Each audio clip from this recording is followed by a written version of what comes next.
Who better than the US Geological Survey to be concerned about rare minerals? One thing both the economy and national security need is more information about rare minerals, which are often a byproduct of mining far more abundant and widely used metals. To help with an information gap, USGS plans to expand a certain database. Here with the details, research economic geologist George Case, calling in from Alaska. Mr. Case, good to have you with us.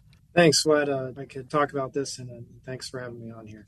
Okay. What is the issue here? There's a database of minerals that the USGS wants to expand widely. So what are you doing, and what's the purpose here? Well, the issue is that we have a lot of so-called critical minerals that, in large part because of our increasing need for technology, especially things like renewable energy and also even military technology, there are lots of minerals that in previous decades weren't as sought after or considered as valuable. And because of that, we simply didn't have much data on where these types of metals are and where they're abundant. So this database serves a need of compiling data from all sorts of mineral deposits from around the world of different types and geologic settings, and it gives us information about the abundances of these critical minerals. And part of the issue is that because they weren't sought after, mining companies and exploration companies simply don't report that type of information in the resource reports that they publish. And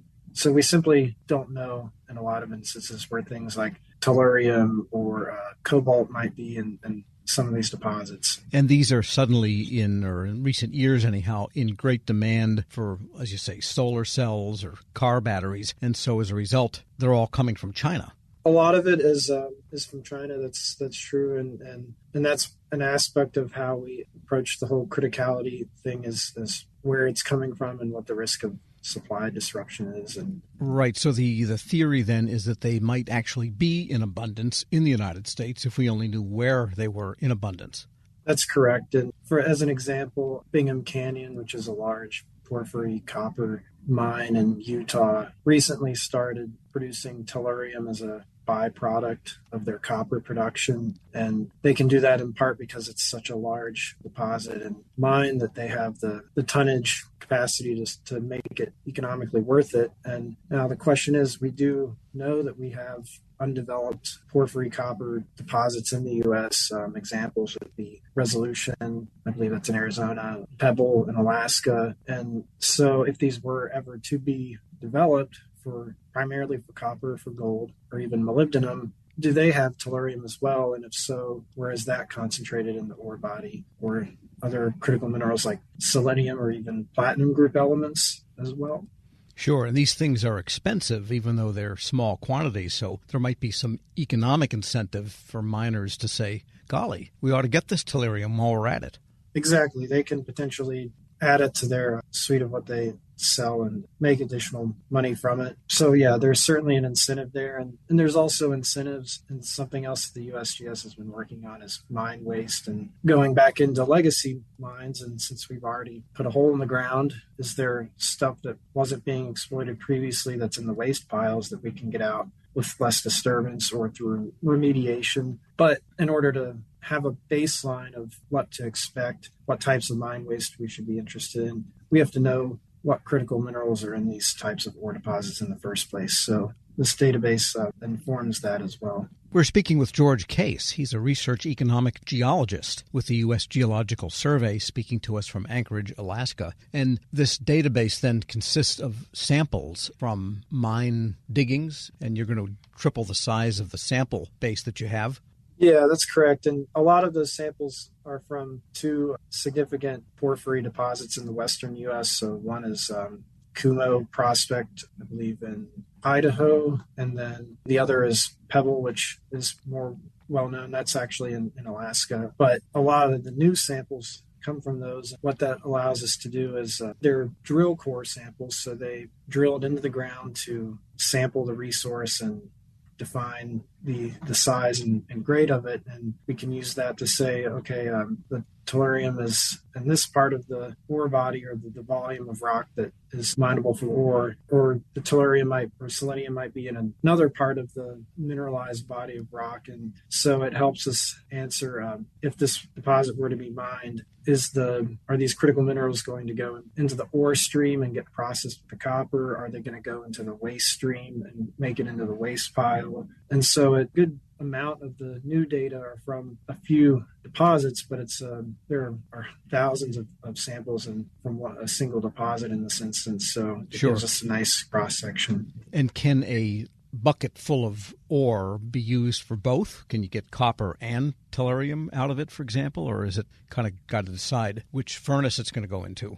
Yeah, it kind of depends on the specific metallurgy of the deposit, and that's another aspect that this Critical Minerals Mapping Initiative might potentially investigate in the future, is like what we call it deportment, or where the commodity of interest goes during the processing. And so if it's hosted within the chalcopyrite, for example, which is the copper ore, then it's likely going to end up somewhere in that ore processing stream. If it's in another sulfide like pyrite, which is typically a waste material that's not processed, then it might go into a waste pile. If is with the ore, but it's not collected during the refining process where the sulfide ore is turned into the metal, then it might end up in tailings. So there are different places it can end up. But your objective is simply to be able to identify where rich deposits of these secondary or currently secondary materials actually are. And then is it up to mining outfits to decide what it is they extract and turn into metal?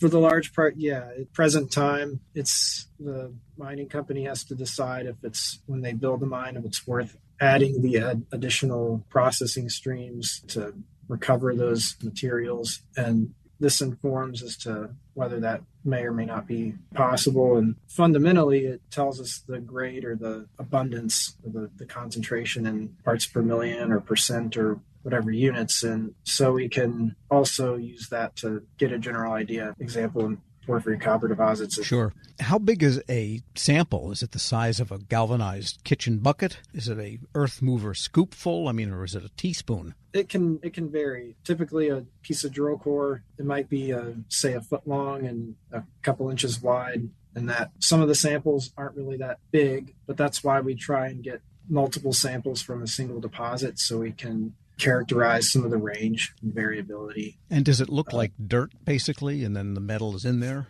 Well, it's depends on the type of deposit.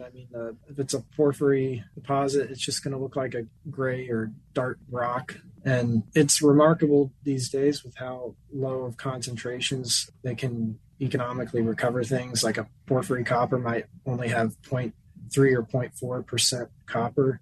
So picture that if you get a meter cube of rock out of the ground, only less than 1% of that total mass is actually going to be copper. So it's and only a few grams of that would be critical metals like tellurium or selenium, etc. And now VMS deposits, volcanogenic massive sulfide deposits, which you can think of those as like the hydrothermal seafloor vents you've seen on TV, but those are really shiny. The ore sample might be just loaded with sulfides, and those look a little bit more interesting. But the data is available to geologists, to anyone really, as well as to the mining companies. Yeah, this is all publicly available to any type of stakeholder that might have interest in it. And a lot of this, like the stuff that we just published that includes Pebble and Kumo, those data were donated to us by industry. So in some instances, either they donate the rock samples to us for us to analyze, or they donate data that they collected themselves previously. And some of it are samples that we, the USGS, collected from visiting various sites. So there's a range of what's in there, who's analyzed it or provided it to us, but it's all ultimately accessible to anyone. George Case is a research economic geologist with the US Geological Survey. Thanks so much for joining me. Well, thanks again. I'm really happy to be able to talk about this. And we'll post this interview along with a link to more information at federalnewsnetwork.com/Federal Drive. Hear the Federal Drive on demand. Subscribe wherever you get your podcasts.